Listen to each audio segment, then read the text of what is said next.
Hello guys, happy freaking Wednesday, happy hump day. Hopefully we are feeling good today. This is going to be part 2 of understanding your female hormones, health and your future. Please make sure you are caught up to date. You've caught up to date with part 1, and this is on the YouTube channel. Like and subscribe. So we're just basically discussing how the things we do on the daily can actually impact our hormones and why everything that we do is so important for not just right now, but you in 5 years time, 10 years time, 50 years time, all that shebang, right? So we covered like what they were, your menstrual cycle. We talked about how we can help our hormones, and we talked about nutrition and how what you eat can impact your hormonal function, right? So the next one we're going to talk about is sleep, stress, and how that impacts hormonal balance. Now, it's something I always discuss with clients. There is also YouTube video on sleep, on stress as well. So if you want more information on them, on maybe like tips and tricks how to manage these, how to improve these, then go check it out. Again, like and subscribe. Right, so as it says here, we know from previous presentations how important sleep is.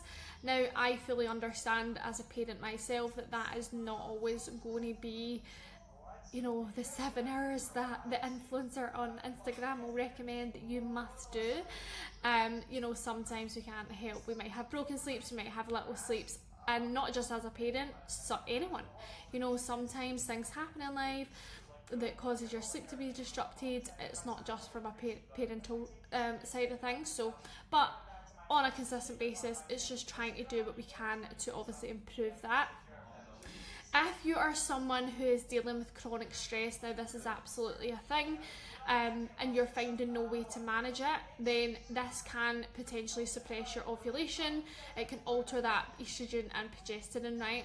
Alter those levels. Now, I can't remember if I've done one.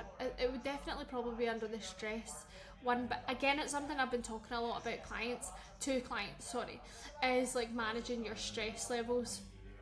And again, I know sometimes it's easier said than done. I know sometimes life can just pass us by and we just forget about it. We just put these feelings to the side, but what we need to remember is how this actually impacts you on a day-to-day basis, but how it can impact your hormonal balance, right? So one thing, I was talking to a few clients this week, and it's something that I saw on TikTok, and it was how to regulate your nervous system, right? And the woman had the hands here. She closed her eyes, and all she done, obviously I can hear like Franny talking in the background, I can hear Leo's fucking switch, but maybe having no noise would massively help. So maybe popping on headphones, going in a quiet room, doing it in the shower, doing it in the car, you can do this anywhere, is hands on here, right? Close your eyes and just breathe, and then tap. And then all you're doing is breathing, focus on breathing, and these small things, I know that sounds so silly, right? But these small things can calm your nervous system down, which will help reduce the stress and just allow you to resurface. So these small things do go the way, and I know it's easier said than done. I say it to clients all the time, like do this, do that, and then I'll maybe ask them, did you do that? Oh no, I didn't. But I get it, like life just passes us by sometimes, but as I always say, you have to do the inner work for the outer work to actually matter, right? So if your progesterone drops too low after ovulation, this can impact things like your anxiety, your PMS symptoms, even like spotting before periods, short luteal phases, so shorter cycles, right? Now, this happened to me last year. My body was it was actually around Christmas time. My body was just in a constant stress state, right? Obviously, I flew back home. I had family problems back home, I ended up having to go to Carol's house and sleep over. It was chaos. Not chaos in that sense, I just mean with family, as we know. And then obviously flying, all of that shebang. There was a lot of stress there, right? And there was a lot of sleep disrupted. I actually had really poor recovery on my Garmin watch, the loyal Garmin watch. But my sleep was massively impacted. My stress levels were massively high, and this actually caused me to have my cycle was late. Yeah, my cycle was late, and it was actually shorter than normal. And this wasn't because I was depriving myself of food, because I was definitely eating plenty of food. It wasn't because I was overtraining, because I was just training a normal amount. It was purely down to the lack of sleep and the high stress levels that I had.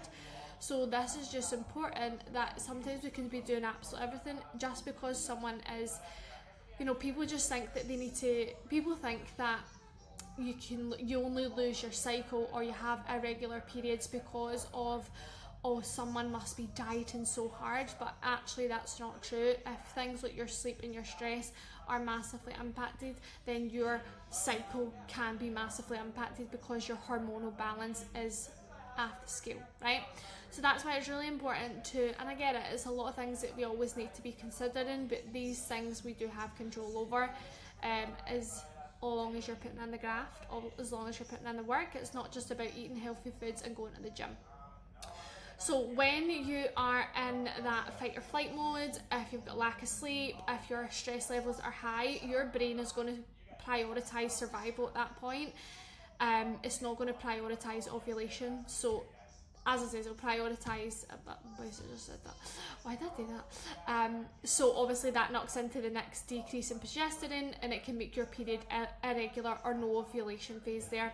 But this is something that I loved, and I always say it, is resting is not laziness, it's biological maintenance. I really love that.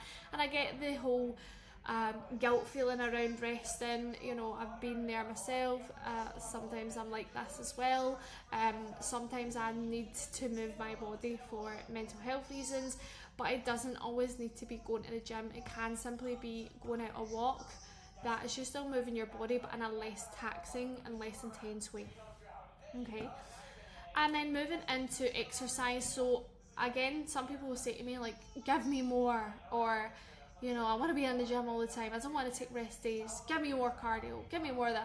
But you think more is better when actually it's not. I always say less is more. So movement is medicine, yes, 100%, but only when it is well balanced. So resistance training is so beneficial regardless if you're someone that's got PCOS, if you're someone that's really young, if you're pregnant, if you're looking to get pregnant, if you're going through menopause, perimenopause, every part of your life. Resistance training, strength training, it is very beneficial at every phase if it is used and balanced correctly. Now, what I just mean by that is, don't think, oh my god, that's so overcomplicating. I just mean, like, as long as you're not doing 2 sessions a day, as long as you're giving yourself rest days in between, as long as you're not spending 3 hours training in the gym, like, that's when it's overtraining. You know, 4 times a week or even 5 times a week, and only spending like 60 minutes in the gym or even less than that, and not doing like double sessions every single day, and giving yourself plenty of rest in between, and getting good night's sleep and fueling. That's what I mean, that is a well balanced routine. So resistance training is so beneficial, as it says, for any stage of life. It will help stabilise blood sugars. It will allow your muscles to absorb glucose more efficiently. So things like if someone suffers with insulin resistance, PCOS, this is going to help your body preventing like storing glucose as body fat, and it also helps reduce inflammation within the body. Bone density, especially as you get older, when you go through perimenopause and menopause, your bone density will drop. So what you're training right now matters for your future self. It's going to help regulate those happy hormones. So your endorphin hormones is when you feel good. So you'll do a workout and you'll feel good. That's you releasing endorphins.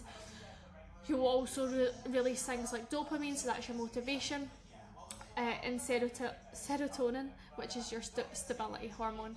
It will improve your mental health 100%. It will improve better quality in sleep, and it will also help regulate stress within the body. So if you're someone that is very stressed out and you really don't want to train, the best thing you can do is go and try and do some form of exercise. As I says, it doesn't need to be going and training. It can be simply going out a walk, going and doing a run. Like, this will allow your body to reset. Okay, excessive training on low calories can obviously suppress hormones over a long period of time. Things like loss of cycle, hair thinning, acne, poor sleep, fatigue, low libido, low hormonal balance. When the body has low energy availability, it's going to suppress your hormones first. So that is why things like bodybuilding preps, I'm not saying it is to normalise these things, because it's obviously not normal, but that's why you will see bikini girls or any kind of women athlete losing their cycle, especially towards the back end of a prep, because the body is actually just on flight or stress. It's on what did I say here? Is on that prioritising like survival mode, as I said, right? That fight or flight mode, right? So I'm not saying that it's normal, but you will see people who are on like low calories, very excessive training, that is what's happening, is it's suppressing the hormones and the body is just looking at surviving at that point. So that's why it is really important to have, you know, balanced meals. That's why it is really important to get the fats in, to get the carbs, to get the protein. It isn't just about hitting your protein goal, which a lot of people do think. It is important about prioritising absolutely everything else. I would recommend blood work if you've lost your cycle for like obviously a long period of time, or even a few months, it's still not regular. If it's irregular without reason, so as I said, in December I am in tune with my cycle, so in December I knew that lateness was, I knew then the root cause of that. So me personally, I wouldn't go and get blood work because I know the reason, and in January it went into a regular pattern again, a regular cycle. But I would definitely recommend somebody, if the cycle has been lost, you know, contacting your doctors, contacting nurses. Obviously things like contraception, even if you've been on contraception for a while and came off it, these things, you know, it can impact your cycle. When you're on contraception, you're deprived of minerals and vitamins within the body. So obviously you can have side effects off the back of this, but I would definitely seek help from the doctors if you're in that situation. If your hair is starting to really thin or fall out, if you're extremely exhausted all the time, and by that I mean you're sleeping like 12 hours every night and you're still tired, if you've gained weight rapidly without changing anything, if you've lost weight rapidly without changing anything, if you're someone who has severe pain during your cycle, obviously cramping and bloatedness, all these things are normal. But if you're someone who is having to stay in bed for days on days, like that's when it's taking away your life basically. And as I say, it's cramping so bad that it's actually preventing you from living. Just remember that symptoms are data. Sometimes it's not as bad as we think. Sometimes it is. Sometimes, like, you know, people think, oh my god, I need to get blood work, oh my god, something so bad is wrong with me. Like, sometimes it's not that, and sometimes it is just a little easy fix that we need to make. So as I says before, maybe I've had a client who has came off contraception and she maybe not felt a certain way. Okay, we went and got bloods done, it came back that she was like low in iron, low in vitamin B, like there was several things that was maybe lower, and that's just because of when you're on contraception, it does deprive your body of these vitamins and minerals. So all we needed to do in that point was introduce certain supplements or introduce certain types of food that had these components to help build that back up again. So sometimes it's not as, you know, oh my god, like stress, right? But obviously I always say, don't ignore your health. Your health is your wealth and your health is your future. You know, never sit on things. I know that the NHS is bad at home, but I always say to clients, if you know, don't just wait about. Please never wait about. Press on them, even if you need to exaggerate.